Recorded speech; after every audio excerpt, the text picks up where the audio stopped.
تعلیم الاسلام کا تیسرا حصہ میں نے آپ کو پچھلی ویڈیو میں سبق نمبر 5 کے اندر صحابہ کرام کا بیان آپ کو پڑھا دیا تھا۔ انشاءاللہ آج کی ویڈیو میں سبق نمبر 6 کے اندر ولایت اور اولیاء اللہ کا بیان پڑھیں گے، ٹھیک ہے۔ اور آپ کو ایک بات بتانا چاہتا ہوں کہ ویڈیو کو شروع کرنے سے پہلے کہ آپ نے اگر ہمارے اس چینل کو سبسکرائب نہیں کیا تو سبسکرائب کر لیں اور اپنے دوستوں میں شیئر کریں، اور اس سال کے اندر ایک ٹارگٹ رکھتے ہیں کہ 1 لاکھ سبسکرائبر ضرور ہو جائے، ٹھیک ہے۔ تو چلیے ویڈیو کو شروع کرتے ہیں۔ بسم اللہ الرحمن الرحیم۔ ولایت اور اولیاء اللہ کا بیان۔ سوال: ولی کسے کہتے ہیں؟ جواب: جو مسلمان خدا تعالی اور پیغمبر صلی اللہ علیہ وسلم کے حکموں کی تابعداری کرے اور کثرت سے عبادت کرے اور گناہوں سے بچتا رہے، خدا اور رسول کی محبت دنیا کی تمام چیزوں کی محبت سے زیادہ رکھتا ہو تو وہ خدا کا مقرب اور پیارا ہوتا ہے، اس کو ولی کہتے ہیں۔ سوال: ولی کی پہچان کیا ہے؟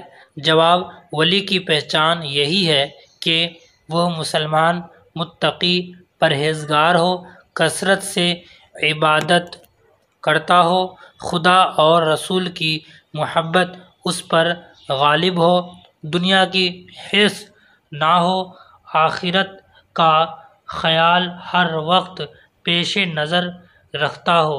سوال: کیا صحابی کو ولی کہہ سکتے ہیں؟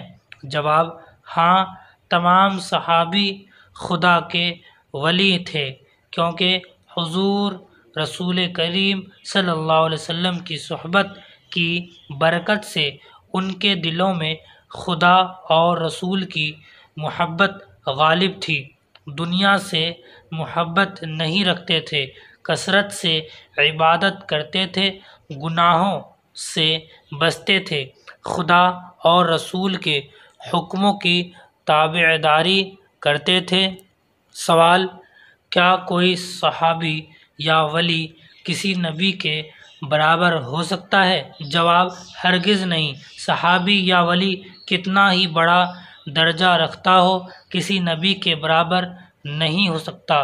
سوال: ایسا ولی جو صحابی نہ ہو کسی صحابی کے مرتبے کے برابر یا اس سے زیادہ مرتبے والا ہو سکتا ہے؟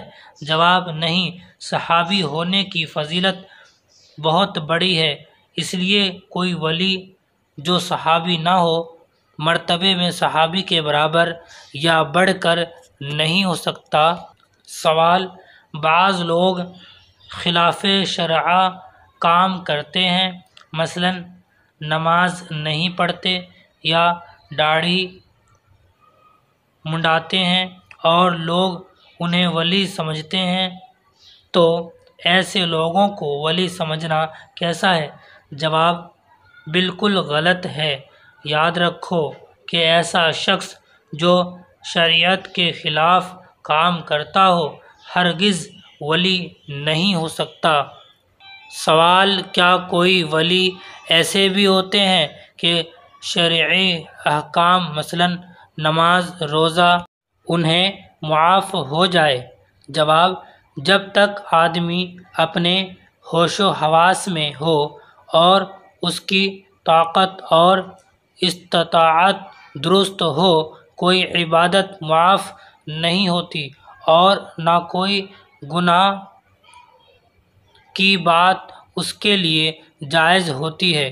جو لوگ ہوش و حواس اور استطاعت درست ہونے کی حالت میں عبادت نہ کرے، خلاف شرع کام کرے اور کہے کہ ہمارے لیے یہ بات جائز ہے، وہ بے دین ہے، ہرگز ولی نہیں ہو سکتا۔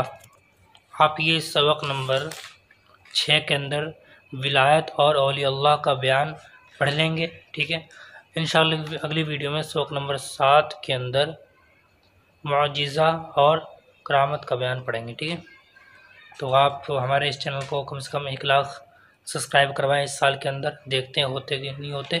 تو ملتے ہیں اگلی ویڈیو میں، تب تک کے لیے السلام علیکم ورحمۃ اللہ۔